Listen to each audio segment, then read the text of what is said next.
The main one, as you would find in most jails, would be the toothbrush, where they would melt a razor blade into the actual handle of the brush. If they wanted to be particularly nasty, they would put either 2 or even 3 blades into that. So obviously if they strike somebody, you couldn't sew, because obviously the scar would leave.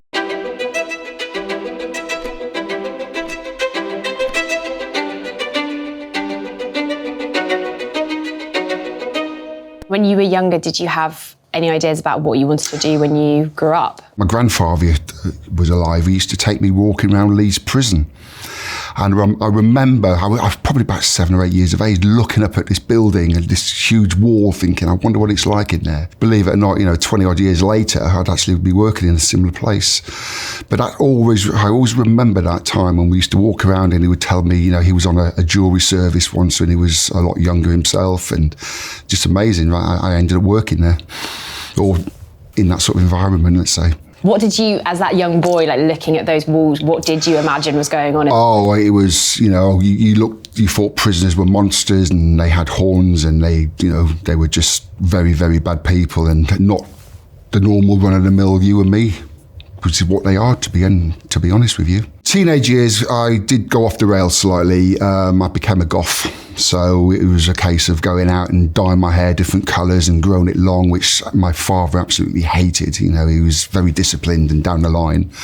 And I rebelled, and if I could do something to sort of upset him, trust me, I would do it. So I'd go out and get my nose pierced one day, I've had my ears pierced the following day, dye my hair red, come home the following week and it'd be blue, and I was a bit of a rebel, let's say. So I sat down with my dad one day and said, look, I'm thinking about joining the prison service, what do you think? And he did nothing but encourage me. I applied to go to a place called High Down. So you had High Point, which was a Cat C. You had H&P High Down, which was a Cat A jail. These were high profile. One of the guys on my wing was a chap called Michael Stone. And Michael Stone was on remand for allegedly murdering a lady and her daughter in Kent with a hammer. And it was big news at the time. He'd allegedly bludgeoned the wife and the daughter with a hammer, killed them. And the third child who was there at the time, although he left them for dead, actually survived the attack. Michael Stone was on my wing, and he used to speak to me quite a lot because although he was a Category A prisoner, he came under the VPs, the vulnerable prisoners. So he was on a sex offender wing, and that's where I predominantly worked at the time. And on an evening, he'd come up to me and he'd show me his depositions, his cases, and say, look, Gov, can you explain what this means to me? And he talked to me quite in depth about, he used to say, I'm not a murderer. I rob sheds of lawnmowers. I didn't do this crime, and I don't know, I sort of believed him. Was I naive because I was young? I don't know, but there's just something always in the back of my mind. I didn't believe he'd done it. And then, 20 years down the line, you've got a chap called Levi Belfield puts his hands up and said, he did the murders. And that's something I think is still sort of being looked at the moment, 20 odd years later. And how did you find Stu working with sex offenders? You've got to be professional. You've got to forget what they're in for. I know it's easier said than done sometimes, but you tend not to sort of go onto the computer or go into the records and find out what their crimes were. The one thing I did put myself forward for was to become an SOTP tutor, which was a sex offender treatment program tutor. And that would be to hold a group with, I think we used to have 14 prisoners on a group, and you'd sit in a room and it would be a 6-month program. And they would talk about their crimes, and we'd have psychologists on the group with you as an officer. And I did that for about 3 months, and I'll be honest, I couldn't handle it. I couldn't handle the stories I was hearing. How serious were the crimes that these sex offenders? Oh, absolutely. We ranged from prolific paedophiles to rapists. You would have chaps on the wing who were sitting on the course I was doing, for instance, who'd done their crimes 20 years earlier. They might have been a headmaster in a residential school, for instance, and then their crimes had come out, and then they had obviously got convicted. There was one chap in particular, and this is probably the reason I came off the course. He would use the excuse of, it happened to him when he was younger. But what I found difficult with this particular chap was he did abuse his daughter from the age of around about 8 to 14. But then he went on to abuse her children.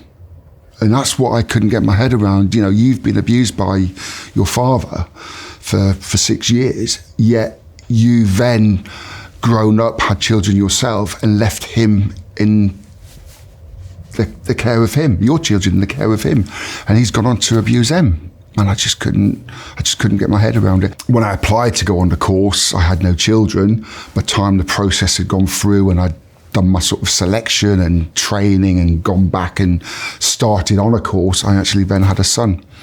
And I was very conscious, bathing this young baby at home, in the back of my head, listening to these guys and what they'd done. And I just couldn't do it. So I had to say, look, this isn't for me.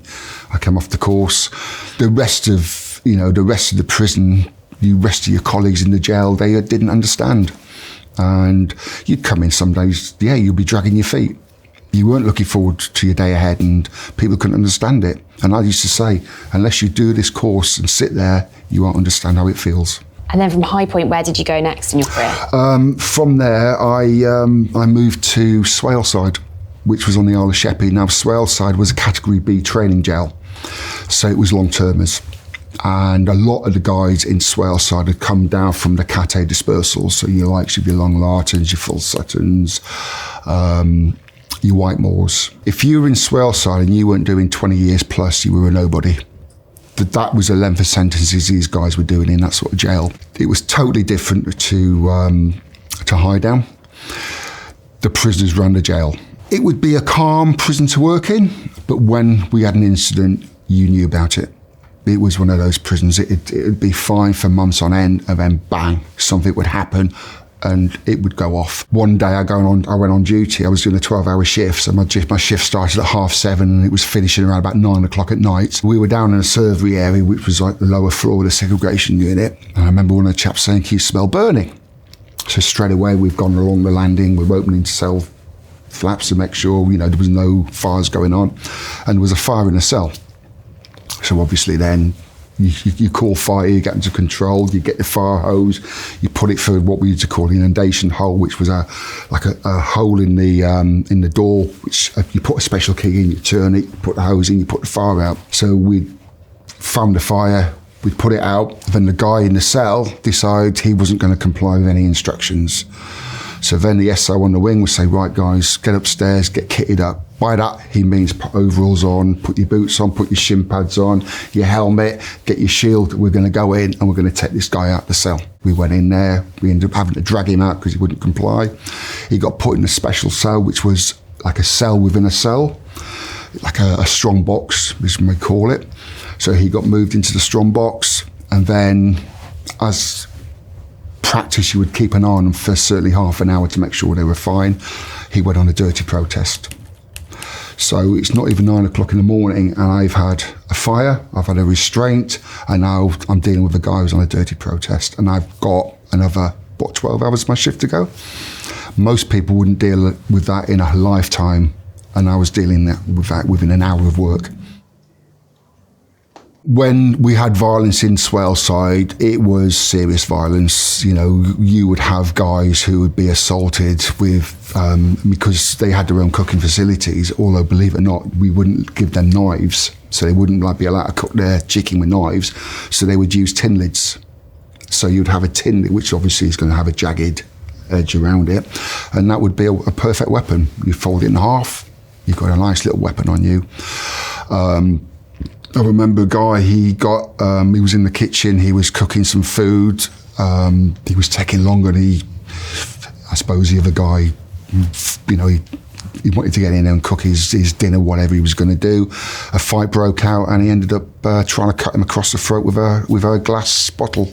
What other means of inflicting harm on other prisoners did the prisoners use? Were there homemade weapons? Yeah, the main one, as you would find in most jails, would be the toothbrush, where they would melt a razor blade into the actual handle of the brush. If they wanted to be particularly nasty, they would put either 2 or even 3 blades into that. So obviously, if they strike somebody, you couldn't sew, because obviously the scar would leave.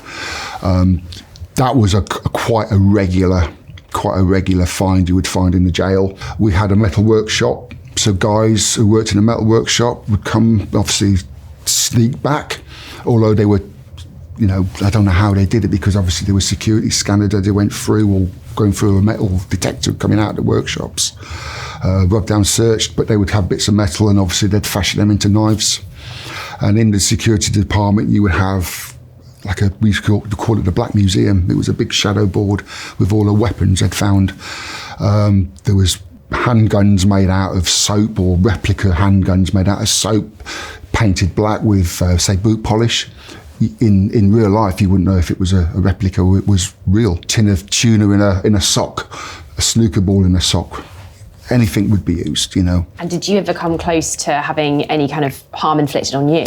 The closest I came to, I was working on F-Wing at the time. You don't get on with everybody. You try, you don't. This guy didn't like me. I'll be honest, I didn't particularly like him. I remember having to do a cell search on him with a colleague. We found he was a basic prisoner, so basically he had all his privileges removed. He had a television under his bed, which was one of the privileges. He wasn't allowed, being a basic. He had a PlayStation, again, another privilege. He wasn't allowed. These items were removed. He clearly blamed me for taking these items off him, and the day I'm doing my job. I don't care what his opinion was.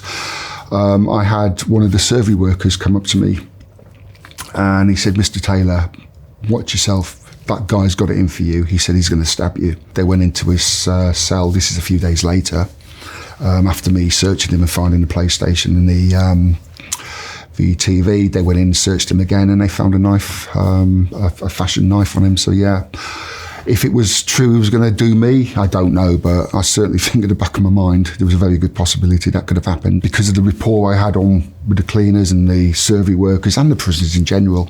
If I wasn't liked, I'd like to think, I wouldn't have been told. So because I was respected, let's say, I was told, watch your back. I'm not going to say it's the norm, because nobody goes to work expecting to be assaulted, but you knew it was a potential would happen.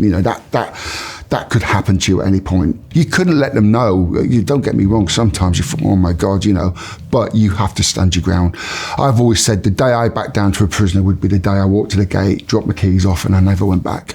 Because I think the day that happens is the day you can't go back to work. From Highdown, I went to a prison called Send, which was a female prison, and that was for convicted females. What I was very conscious about with working with females was raising my voice. You sometimes would have to raise your voice with a guy. You telling him to go behind his door, you'd raise your voice. I was very conscious about not doing that with the women, because I didn't know what their backgrounds were. There were females in there who killed their husbands because they'd gone through years and years and years of mental, physical abuse. Who am I to then start shouting and screaming at them? So the way I would talk to people, or the way I would talk to the female prisoners, would be as I would be talking to you now. Self-harm was something which was a lot worse in the female estates than the male estates.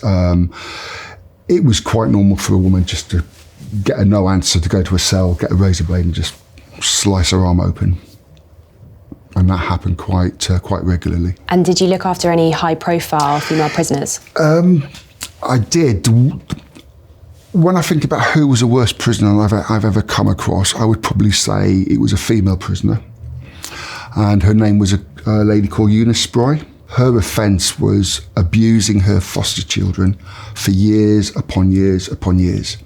I've come across Joanna Dennehy, for instance, who killed 3 men and nearly killed the 4th. That's a bad, heinous crime, don't get me wrong. But I look at Eunice as being worse, is because it went on for years and years and years. And she knew exactly what she was doing from one day to the next to the next. She'd be locking children in rooms and feeding them dog food and making them eat their own vomit, for instance. That's the sort of thing she did. That's the cruelty of this lady. And then one of her victims went on to kill herself. Joanne, yes, she killed 3 men, but it was a spree over maybe a couple of months. I think Eunice Spry was a lot more devious and a lot more cunning than what Joanna Dennehy, for instance, was. How much remorse does Eunice Spry have from your experience?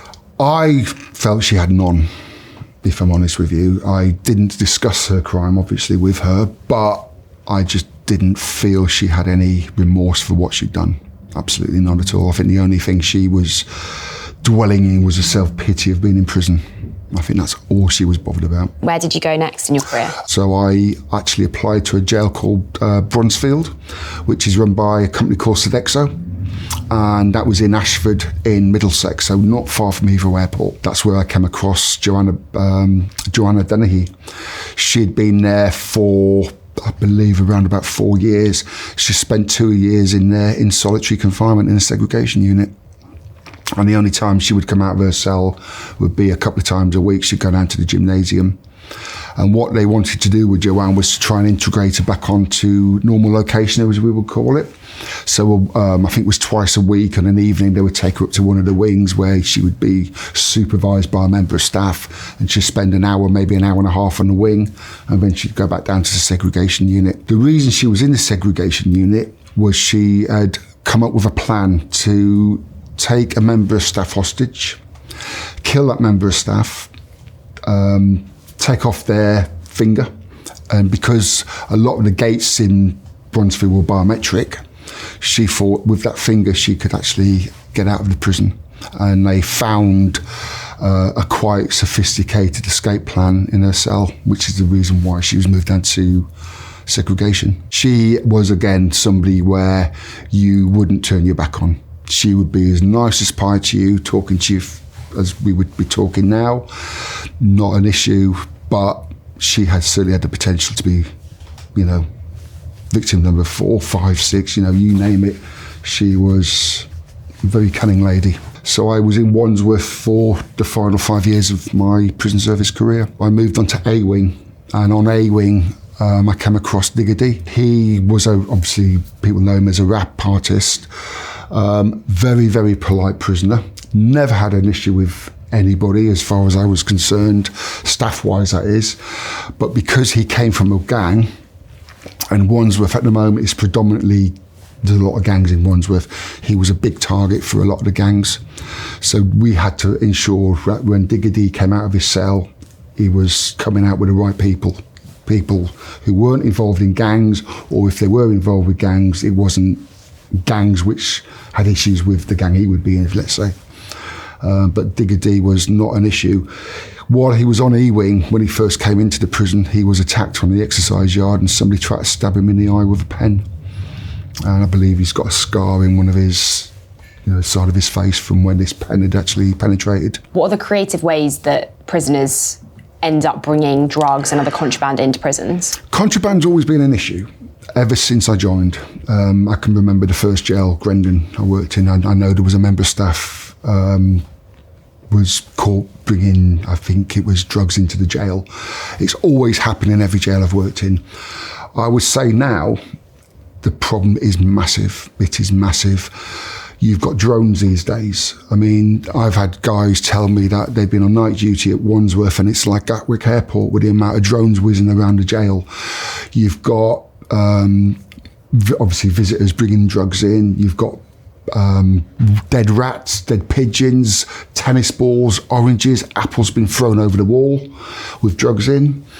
You've got obviously a lot of staff now coming in and they're bringing a lot of drugs in. For whatever reason they do it. I believe people are actually now being recruited into the prison service. If you're involved in a gang and you haven't got a criminal history or criminal background, you can apply to become a prison officer. Becoming a prison officer, still be affiliated with a gang, and then you've got open range to bring drugs and mobile phones in. And then obviously you've got the visitors as well. But I would say the majority of it now would be either drones, throw-overs, or from staff. I mean, the main drug of choice seems to be spice.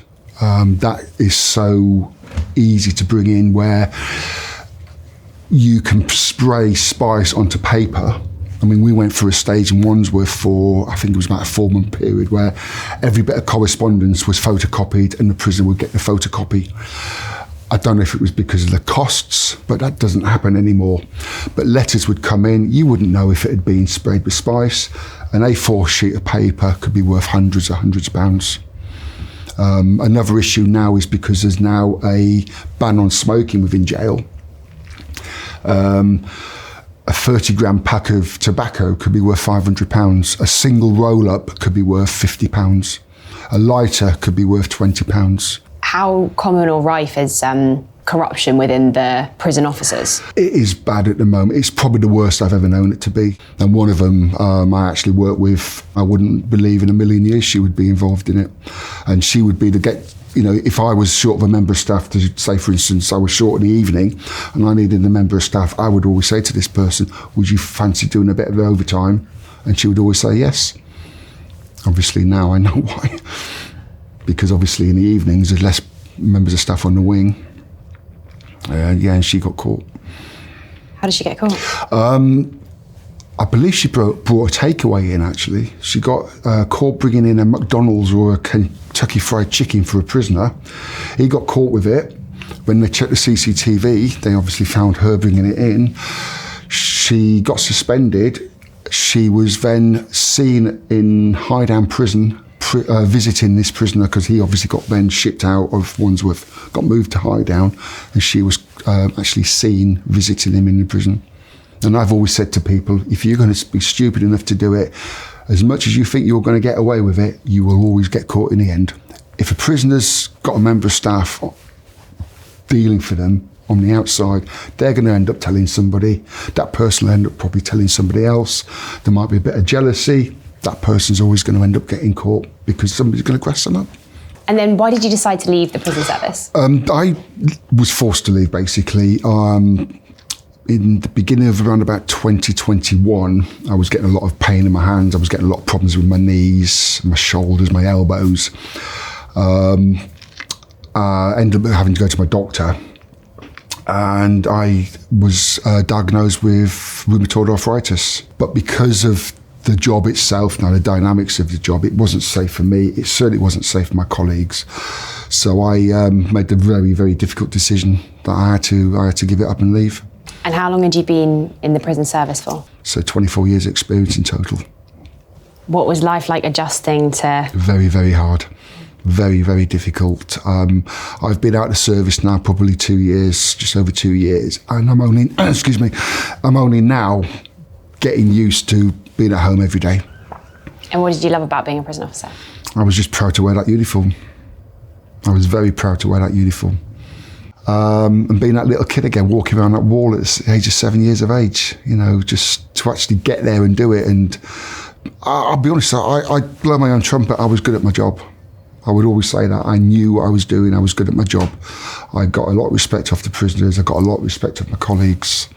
Not everybody liked me. I didn't like everybody. But the majority of them, I think I did have a good relationship with on both sides of the door. And I could help.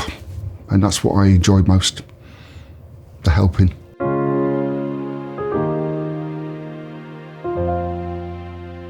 They just haven't done their washing up. Yeah, there's nothing wrong with that. But then when you looked at the material in the frying pan, it was like, wow, that doesn't look like normal food, And anyway, it turned out that it was brain.